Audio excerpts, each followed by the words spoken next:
Agora estamos nos preparando para também meditar a palavra de Deus. Você já pegou aí a sua Bíblia? Já abriu em Mateus capítulo 9, versículos de 10 a 12?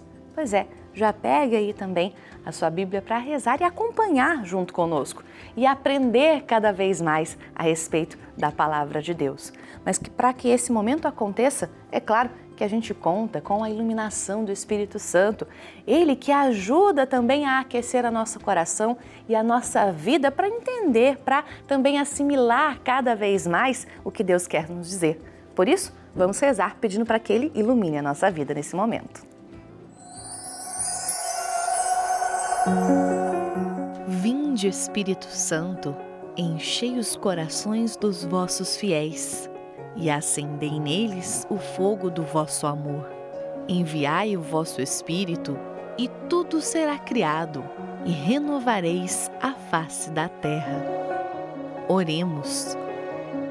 Ó Deus que instruíste os corações dos vossos fiéis com a luz do Espírito Santo, fazei que apreciemos retamente todas as coisas, segundo o mesmo Espírito, e gozemos da sua consolação. Por Cristo Senhor nosso. Amém.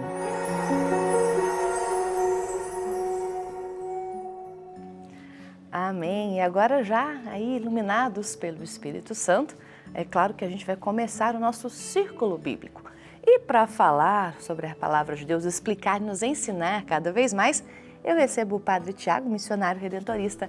Padre, seja bem-vindo, bom dia. Bom dia, Bianca, bom dia a todos aqueles que nos acompanham pela TV Aparecida, de modo particular todos os romeiros que já se encontram na casa da mãe, todos aqueles que estão a caminho também. É sempre bom estar aqui, partilhar a palavra de Deus e senti-la na prática do nosso dia a dia, Bianca. É um aprendizado que vai construindo cada vez mais também a nossa vida, vai alicerçando a nossa fé e vai amadurecendo a nossa fé e o nosso pensamento também. Por isso, você aí abra a sua Bíblia em Mateus capítulo 9, versículos de 10 a 12, que serão os versículos que nós vamos ouvir agora. O Senhor esteja convosco. Ele está no meio de nós. Proclamação do Evangelho de Jesus Cristo, segundo Mateus. Glória a vós, Senhor. Estando à mesa em casa, chegaram muitos publicanos e pecadores e sentaram-se à mesa com ele e com seus discípulos. Os fariseus, vendo isto, perguntaram aos discípulos: por que vosso mestre come com os publicanos e pecadores? Jesus ouviu-os e respondeu: não são os que têm saúde que precisam de médico, mas os doentes. Palavra da salvação. Glória a vós, Senhor. Padre, quando a gente ouve esse trechinho pequeno do Evangelho, a gente já imagina o quão é necessário a gente buscar também a nossa conversão. Estamos rezando essa semana pela conversão. E quantas são as pessoas que hoje ainda precisam desses médicos, dessa conversão, dessa mudança? E Jesus está aqui justamente para elas. Veio ao mundo por essas pessoas e ainda continua no coração agindo nessas pessoas como médico, não é mesmo, Padre? Com certeza, Bianca. Muitas vezes nós nos deparamos com a nossa saúde física frágil. E é importante, dentro desse processo de conversão, que a igreja também nos convida, a essa busca deste Deus misericordioso. O primeiro passo é esse. O segundo passo é a acolhida de Deus, onde eu situo Deus em minha vida, onde Deus ocupa verdadeiramente o seu lugar na minha vida, na vida das pessoas. E no momento que nós tomamos consciência de Deus em nós vamos identificando os pontos diante desta conversão, desses novos passos, dessas novas atitudes. Aqui também como Mateus, que era cobrador de impostos, quer dizer, ele deixou tudo justamente para seguir o Mestre e para ajudar a todos aqueles a encontrarem a saúde espiritual diante da graça e do amor de Deus. E assim pôde o fazer, mas também foi questionado pelos fariseus, Sim. pelos publicanos, que tinham a intenção de seguir a regra pela regra, não diante do amor e da misericórdia de Deus. E esta atitude de Jesus os leva a terem a sensibilidade diante dos pequenos, diante daqueles que estavam com eles então. Padre, a gente tem falado, como eu disse essa semana, a respeito da conversão, e o senhor tocou num assunto muito interessante, que a gente tem que deixar-se abandonar em Deus para poder realmente conseguir esta conversão. E quando a gente fala isso, principalmente falando a respeito de Mateus, cobrador de impostos, que deixou tudo para trás, pensa-se logo em riquezas materiais, mas não são só as riquezas materiais. Muitas vezes é o egoísmo, a vaidade, são aquelas que a gente tem como riquezas na nossa vida e que fazem com que a gente se distancie da conversão, se distancie de Deus. Justamente, o ponto primordial para nós identificarmos conscientemente isso é o egoísmo, é a raiz do pecado. À medida em que nós vamos nos fechando em nós mesmos, nós não enxergamos a pessoa do outro, e muito menos ao Pai. Então é um despojar-se, é um renunciar-se, que entra também dentro do processo de conversão.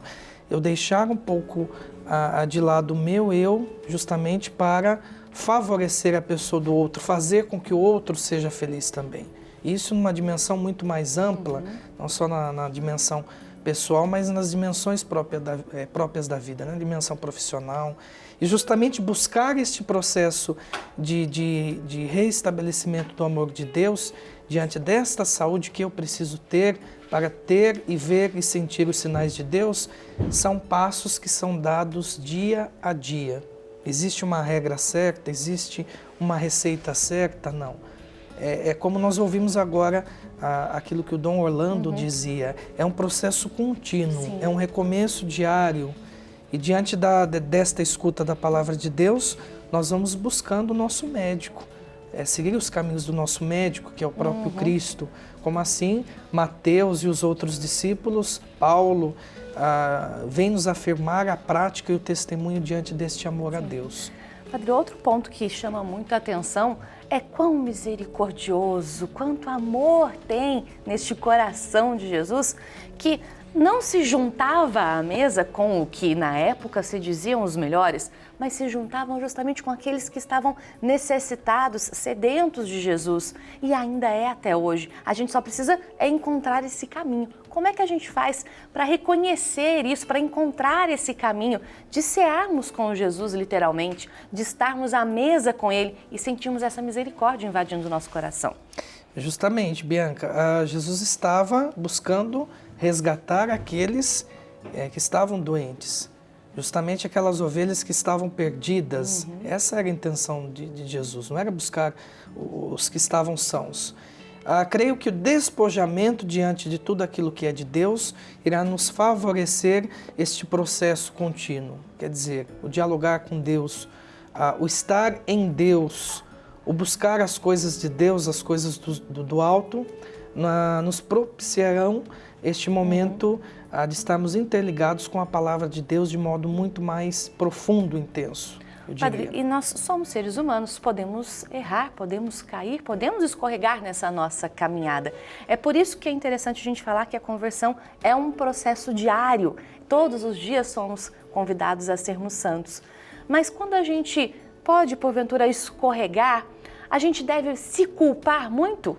Ou não? A gente tem aqui, lógico, reconhecer o nosso erro, mas a partir daí vir a mudança e não parar nessa culpa apenas? Eu diria que esse processo mesmo do qual você assim o fala, é o processo do reconhecimento. Mas eu diria algo ainda um pouco mais explícito. É um compromisso também que eu estabeleço com Deus e com a comunidade, comigo mesmo. Justamente o processo de conversão, ele exige de cada um de nós um processo de renúncia. Sim. Não posso caminhar no pecado e caminhar diante dos caminhos da luz. Exige algo diferenciado de nós. Eu tenho que assumir Deus para mim. Eu tenho que assumir a luz.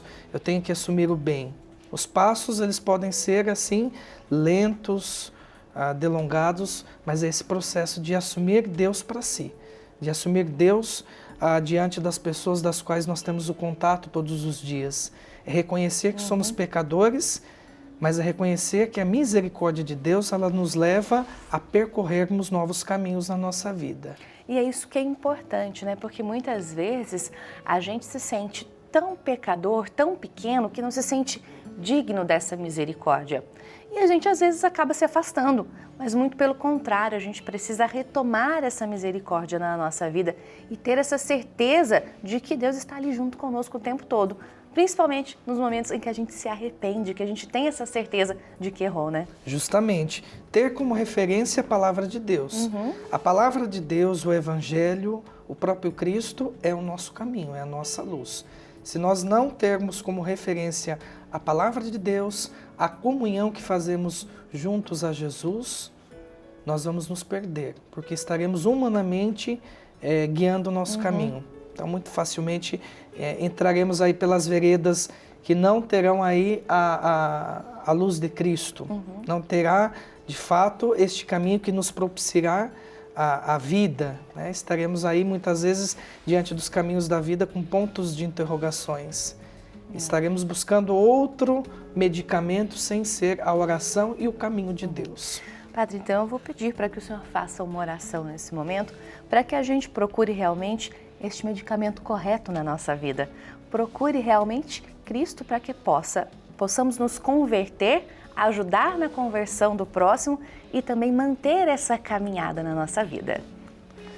Nos colocamos diante de Deus nesta manhã, pedindo que ilumine os nossos passos, ilumine a nossa vida para que possamos dia a dia buscar a oração como medicamento da nossa vida, buscar a seguirmos o caminho do Senhor Jesus Cristo e a sermos também sabor, luz e levarmos este remédio que é a comunhão para tantas pessoas que necessitam em uma sociedade que necessita sentir a presença de Deus e ver a Deus.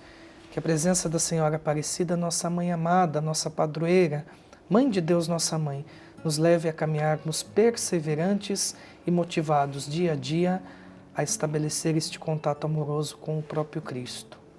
Em nome do Pai, do Filho e do Espírito Santo. Amém. Amém. Padre, obrigada pela presença, por nos ajudar, inclusive, a meditar e a ajudar a entender como é que é o caminho da nossa conversão.